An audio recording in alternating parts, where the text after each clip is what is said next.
दोस्तों, अगर मैं कहूँ कि दुनिया के सबसे इम्पोर्टेंट इन्वेंशंस जैसे smartphones, banking system, GPS, satellites और इवन स्पेस ट्रैवल, ये सब यूरोप या अमेरिका के वजह से नहीं बल्कि भारत के महान गणितज्ञों के बदौलत संभव हो पाया है आज। तो क्या आप मानोगे? आज इस वीडियो में मैं आपको लेके जाना चाहता हूँ उस सफ़र पर जहाँ हम देखेंगे कि कैसे भारत के गणितज्ञों ने वो कोर कॉन्सेप्ट्स डेवलप किए जिनके बिना आज के मॉडर्न टेक्नोलॉजीज़ का सोचना भी मुश्किल था, और कैसे ये ज्ञान भारत से अरेबिया के रास्ते यूरोप तक पहुंचा था और कैसे भारत को इस बात का क्रेडिट तक नहीं दिया जाता है आज। मैं हूँ राजेश और इंडियन ट्रेजरी ऑफ विजडम पर आपका स्वागत करता हूँ मैं, जहाँ हम सीधे चलेंगे स्क्रिप्चर्स के सेगमेंट में और पता लगाएंगे कि स्क्रिप्चर्स में क्या छुपा हुआ है। पर उससे पहले अगर आपने हमारे चैनल को अभी तक सब्सक्राइब नहीं किया हो तो प्लीज़ कर दीजिए और उस बेल आइकन को ज़रूर दबाना ताकि आप हमारा कोई भी वीडियो अपडेट मिस ना करें। तो दोस्तों, पीछे चलते हैं 2017 में ऑक्सफोर्ड के बोडलियन लाइब्रेरी में बख्शाली मैन्युस्क्रिप्ट पर कार्बन डेटिंग करवाई जाती है। बख्शाली स्क्रिप्ट एक एंशिएंट बर्च बॉक्स पर लिखा हुआ एक ऐसा मैन्युस्क्रिप्ट है जो साल 1881 में डिस्कवर किया गया था। इस कार्बन डेटिंग में एक इंटरेस्टिंग खुलासा होता है कि ये स्क्रिप्ट 3rd सेंचुरी एडी का होता है। ये डिस्कवरी इसीलिए खास थी क्योंकि इसमें हजारों बार एक डॉट सिंबल का यूज किया हुआ मिलता है जो आज के जीरो का स्वरूप है। जी हाँ, ये सबसे ओल्डेस्ट प्रमाण है भारत में जीरो के यूज होने का। आर्यभट्ट के जीरो मेंशन करने के कई सेंचुरीज पहले की बात कर रहा हूँ। कहने के लिए पूरी दुनिया जानती है कि मैथमेटिक्स, जिसे एंशिएंट इंडिया में गणित या अंकशास्त्र कहा जाता था, भारत में जन्मी थी, पर असल में वेस्टर्न वर्ल्ड भारत के इस देन की रिस्पेक्ट कभी खुलकर नहीं करता है। मैं ऐसा इसीलिए कह रहा हूँ क्योंकि ये कोई ऐसा ज्ञान नहीं था कि भारत ने पहली बार इसके बारे में सोचा और बात करना शुरू किया और बाकी की दुनिया ने फिर इसके ऊपर एडवांसमेंट्स किए।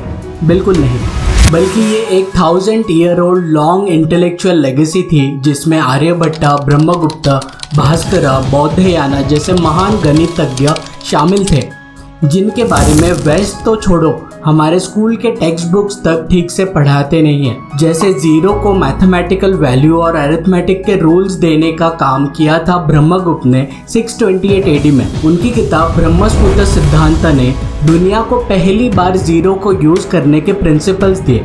ये कोई छोटी मोटी चीज़ नहीं थी क्योंकि बिना जीरो के प्लेस वैल्यू सिस्टम इम्पॉसिबल होता और बिना प्लेस वैल्यू के आज की अकाउंटिंग, कंप्यूटिंग, इंजीनियरिंग सब बेकार होती। पर ये क्या, सब जगह न्यूमरल सिस्टम को अरेबिक न्यूमरल्स ऐसा कहते हैं। ऐसा क्यों? क्योंकि यूरोप ने इसे अरेबिया से अडॉप्ट किया था और यूरोप जिसको नाम देगा पूरी दुनिया उसी को वही तो बुलाएगी। यही कॉलोनियलिज्म का रूल है ना। ब्रह्मगुप्त ने जिस व्यक्ति को अपना इंस्पिरेशन माना था वो थे आर्यभट्ट। उन्होंने वैल्यू ऑफ पाई की वैल्यू को 3.1416 तक सही कैलकुलेट किया था। ट्रिग्नोमेट्री में साइन एंड वर्साइन फंक्शंस का यूज़ उन्होंने किया। एल्जेब्रा और स्पेरिकल ट्रिग्नोमेट्री का प्रारंभ उन्होंने किया। सोलर एंड लूनर एक्लिप्सेस को प्लैनेटरी मोशन से एक्सप्लेन किया और यहाँ तक कि धरती के अपने एक्सेस पर घूमने तक का कॉन्सेप्ट उन्होंने बताया। और ये आइजैक न्यूटन के 1000 साल पहले की बात हो रही है। आर्यभट्ट ने कटपयाडी सिस्टम से संख्याओं को संस्कृत सिलेबल्स में एनकोड किया। यह एनक्रिप्शन ऐसा था मानो जैसे कंप्यूटर प्रोग्रामिंग के कॉन्सेप्ट्स होते हैं आज। माइंड ब्लोइंग है ना। पर क्या हम भारतीयों को ये पता है? उन्होंने कुसुमापुरा मतलब पटना में पहली बार एस्ट्रोनॉमिकल ऑब्जर्वेटरी की स्थापना की थी। उनका ये मॉडल अलग अलग ऑब्जर्वेटरीज में एंशिएंट इंडिया में फैला था, जैसे उज्जैन और नालंदा। क्या आपको भारत के प्राचीन इन एस्ट्रोनॉमिकल रिकॉर्ड्स के बारे में पता है? ऋषि बौद्धयाना एक वैदिक सेज जिन्होंने बौद्धयाना सुलभ सूत्र लिखे, इसमें पाइथागोरस थ्योरम का कॉन्सेप्ट उन्होंने मेंशन किया था। पाइथागोरस से 1000 सालों पहले की बात है। 7th सेंचुरी एडी में आते हैं। भास्कर 1 ने जीरो के लॉजिक्स और ट्रिग्नोमेट्री के फंक्शंस को सिंप्लीफाई किया। फिर आए भास्कर 2 जिन्हें कैलकुलस का जनक माना जाता है। उनकी बुक लीलावती में अरिथमेटिक, ज्योमेट्री, अलजेब्रा के डिटेल्ड एक्सप्लेनेशंस मिलते हैं। उन्होंने डिफरेंशियल कैलकुलस के कॉन्सेप्ट्स को डिफाइन किया, प्लैनेटरी मोशंस के एक्यूरेट मॉडल्स तक दिए। लेकिन वेस्टर्न दुनिया बड़े साफ तरीके से बस इतना कहकर फ्री हो जाते हैं कि इंडिया ने तो हमको बस जीरो ही दिया है उनको तो बल्कि ये कहना चाहिए कि इंडिया ने हर एक इंच दिया है उनको मैथमेटिकल और साइंटिफिक फाउंडेशंस का, जिनके वजह से सारे मॉडर्न इन्वेंशंस हो पाए। 1500 सालों तक, लगभग 250 BC से लेकर 1200 AD तक प्राचीन भारत का एक अलग ही गौरव था, जो सिर्फ भारत तक सीमित नहीं था। भारत ने China, Cambodia, Indonesia, Vietnam, Tibet और श्रीलंका जैसे रीजन्स में अपना इंडोस्फीयर बना रखा था, जहां संस्कृत, इंडियन न्यूमरल्स, एस्ट्रोनॉमी और गणित के मॉडल्स पहुंच चुके थे। इंडियन लर्निंग, धार्मिक इंसाइट्स और सोच दुनिया के फाउंडेशन का एक इम्पॉर्टेंट हिस्सा बन गया था। प्राचीन भारत ने तो कुछ ऐसे गहरे टाइमलेस जवाब भी दिए हैं दुनिया को, जैसे दुनिया क्या है, कैसी चलती है, हम यहाँ क्यों है और हमारा जीवन इस तरीके से कैसे है और कैसे चलती है। और भारत का ये इन्फ्लुएंस प्राचीन भारत में यूरोप जैसे वॉर करके स्थापित नहीं किया था भारत ने, बल्कि ट्रेडिंग करके, अलग अलग कंट्रीज में स्कॉलर्स भेज के ज्ञान फैला कर किया था। नालंदा, मिथिला, विक्रमशिला, तक्षशिला जैसे यूनिवर्सिटीज में चाइना, कोरिया और अन्य फॉरेन स्टूडेंट्स आते थे। बुद्धिस्ट मंक्स जैसे ज़्वांगज़ांग और जी जिंग ने अपने ट्रैवलॉग्स में लिखा कि भारत के गणितज्ञों का लेवल अनमैच्ड होता था। अब जब साउथ ईस्टर्न देशों पर इंडिया का इस कदर इन्फ्लुएंस था प्राचीन भारत में, तो वेस्ट में इन्फ्लुएंस कैसे नहीं फैलता भला। 8th सेंचुरी तक भारत में आविष्कार किए गए अंक यानी न्यूमरल्स को अरब्स ने अपना लिया था। इसके पीछे बगदाद के एक प्रभावशाली परिवार बर्मा किड्स का बड़ा योगदान था। ये लोग बुद्धिज़्म से कन्वर्ट हुए थे और संस्कृत पढ़ चुके थे, जिसमें से कुछ ने कश्मीर में इंडियन मैथमेटिक्स भी सीखा था।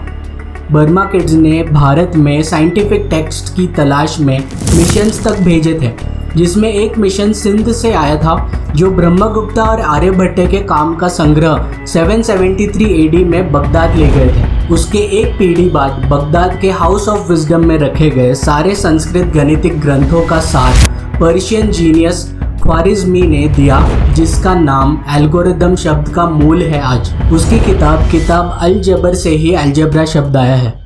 ये किताब बनी पूरे अरब जगत के लिए मैथमेटिक्स का फाउंडेशन।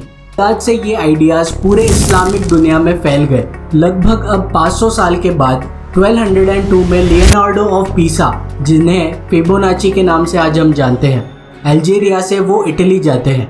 वहाँ जाकर उन्होंने देखा कि उनके देश के लोग तो अब भी लैटिन न्यूमेरल सिस्टम से ही जूझ रहे हैं। फिबोनाची ये एक पीसान ट्रेडिंग पोस्ट में बड़े हुए थे, जहां उन्होंने अरेबिक और अरब मैथ्स दोनों सीखा था। वापस आके सिर्फ 32 साल की उम्र में उन्होंने लाइबर अबेसी नाम की बुक लिखी, जिसका मतलब था बुक ऑफ कैलकुलेशन। अपनी किताब के इंट्रोडक्शन में वो लिखते हैं, अल्जीरिया में मुझे एक अद्भुत शिक्षण पद्धति का ज्ञान हुआ जो इंडिया के 9 अंक यूज़ करती थी और 0 इस चिन्ह का यूज़ करते थे, जिसे अरब्स सिर्फ ऐसा कहते थे। इस चिन्ह के साथ किसी भी संख्या को लिखा जा सकता है, ऐसा उन्होंने लिखा। और उन्होंने आगे कहा कि इस ज्ञान ने मुझे इतना प्रभावित किया कि मैंने डिसाइड किया कि मैं ये किताब लिखूं, जिससे लैटिन लोगों को गणित में दुनिया से पीछे ना रहना पड़े। फिबोनाची की लाइबर अबासी ने ही पहली बार यूरोप में अरब न्यूमरल्स को पॉपुलर बनाया, जिसकी वजह से बैंकिंग और अकाउंटिंग का विकास हुआ। पहले इटली में मेडिसी जैसे राजवंशों के अंडर और फिर पूरे यूरोप में फैलाई। अब दोस्तों आयरनी देख रहे हो आप, यूरोप ने 1200 AD तक रोमन न्यूमरल्स यूज किए। ना जीरो, ना डेसिमल सिस्टम, ना फ्रैक्शंस, अलजेब्रा, ट्रिग्नोमेट्री तो भूल जाओ। उसी जगह Bharat square roots, cube roots और एडवांस्ड क्वाड्रेटिक इक्वेशंस तक पहुंच चुका था। दोस्तों ये सिर्फ मैथमेटिक्स की बात नहीं है। 1200 AD के बाद का यूरोप बन गया था एक eager receiver of massive comprehensive soft power transfer from Bharat. ये सिर्फ गणित तक सीमित नहीं था, बल्कि religion, art, music, dance, technology, astronomy, medicine, language और लिटरेचर जैसे हर फील्ड में भारत का प्रभाव था। दोस्तों ये समझना बहुत ज़रूरी है कि प्राचीन भारत से भारत के बाहर सिर्फ हिंदू और बौद्ध धर्म के साधु संत नहीं जाते थे, बल्कि व्यापारी, साइंटिस्ट, मैथमेटिशियंस और शिल्पकार भी निकलते थे। वास्को ड गामा को भी भारत का रास्ता एक भारतीय मर्चेंट ने दिखाया था, अफ्रीका से। यूरोप तक इस कदर सिविलाइजेशनल एडवांस्ड नॉलेज ट्रांसफ़र हुआ प्राचीन काल में, फिर भी यूरोपियंस ने कभी भी भारत को इसका क्रेडिट बिल्कुल नहीं दिया। और भला क्यों देते? सोचो, अगर भारत को एक प्रोफाउंडली सोफिस्टिकेटेड और कॉस्मोपॉलिटन सिविलाइजेशन माना जाता तो फिर विक्टोरियन ब्रिटेन के सो कॉल्ड सिविलाइजिंग मिशन का लॉजिक ही नहीं रह जाता। वो तो क्लेम करते थे कि कॉलोनीज दुनिया भर के वो बना रहे हैं लोगों को सिविलाइज करने के लिए। अब भला कैसे किसी ऐसे देश को सिविलाइज करने जाओगे जो हजारों सालों से पूरे एशिया को सिविलाइज करता आ रहा है, क्रिश्चियनिटी के आने के कई सौ वर्षों पहले से? उनका पूरा नैरेटिव ही बिगड़ जाता ना। और फिर क्या था दोस्तों, भारत पर कॉलोनियलिज्म का कहर बरसा। ब्रिटिशर्स ने जानबूझकर इंडियन साइंसेस और मैथमेटिक्स को नीचा दिखाया। यहाँ तक कि थॉमस मकॉले ने तो डिक्लेयर कर दिया, a single shelf of a good European library is worth the whole native literature of India and Arabia. Western दुनिया ने सिस्टमैटिकली इंडियन टेक्स्ट को अंडर वैल्यू किया। विक्टोरियन इंडोलॉजिस्ट्स ने सिर्फ संस्कृत ग्रामर को इम्पोर्टेंस दिया क्योंकि उसका रिजेम्बलेंस उनकी भाषाओं के साथ वो छुपा नहीं पा रहे थे, लेकिन साइंस और गणित के कंट्रीब्यूशंस को पूरा इग्नोर किया गया। अपने फायदे के लिए सारा ज्ञान चुरा तो ले लिया, लेकिन दुनिया के सामने इग्नोर किया। और आज भी हमारी एजुकेशन सिस्टम हमें ये सिखाती है कि साइंटिफिक ब्रिलियंस सिर्फ एंशिएंट ग्रीस की देन थी। हम स्कूल में पाइथागोरस और आर्किमिडीज के बारे में पढ़ते हैं, लेकिन उन्हीं के बराबर के भारतीय गणितज्ञ अब तक हमारे लिए अनजान है। आज भी हम स्कूल्स में पाइथागोरस और न्यूटन पढ़ते हैं, लेकिन बौद्धायन, आर्यभट्ट, भास्करा को मेंशन भी नहीं करते हैं। क्या आयरनी है देखिए, वेस्ट ने भारतीय नंबर सिस्टम और अकाउंटिंग मेथड्स को यूज़ करके ईस्ट इंडिया कंपनी के थ्रू पूरा भारत लूट लिया। वही सिस्टम जिसे बाद में वो प्रिमिटिव कहते थे, उसी से उन्होंने उनका एम्पायर खड़ा किया। पर आज भी हम भारतीय इस कॉलोनियल माइंडसेट में जीते हैं कि भारतीयों को ब्रिटिशर्स ने सिविलाइज किया। आज आप चाहे किसी भी इन्वेंशन को उठा के देख लीजिए, calculus, algorithms, algebra, zero, astronomy, Indian minds were there first. और इसीलिए हमें ना सिर्फ गर्व करना चाहिए बल्कि अपने आने वाले जनरेशन को ये ज्ञान वापस देना चाहिए कि हम भारतीय ही हैं जिन्होंने ये फाउंडेशन बिल्ड किया, जिसके सहारे आज ये सारे इन्वेंशंस पॉसिबल हो पा रहे हैं। अगर दोस्तों आपको ये वीडियो देखकर ज़रा सा भी गर्व है अपने प्राचीन भारतीय गणितज्ञों और साइंटिस्ट्स के ऊपर, तो नीचे कमेंट सेक्शन में ज़रूर लिखिए proud of Indian mathematicians and scientists, ऐसा ज़रूर लिखिए। हमारे चैनल को फाइनेंशियली सपोर्ट करने के लिए स्क्रीन पर दिए गए इन डिटेल्स को फॉलो कीजिए। अगर आपको ये वीडियो इन्फॉर्मेटिव लगा तो लाइक कर दीजिए और चैनल को सब्सक्राइब ज़रूर करिए। और हाँ, यहाँ इस वीडियो पर क्लिक करके आपको पता चलेगा कि किस तरह ब्रिटिशर्स ने वैक्सीनेशन यानी टीकाकरण के कॉन्सेप्ट को भारत से चुराया था, with some interesting facts and figures. तो इसे ज़रूर चेक करिए। वीडियो को आखिर तक देखने के लिए आप सभी का बहुत बहुत धन्यवाद। नमस्ते।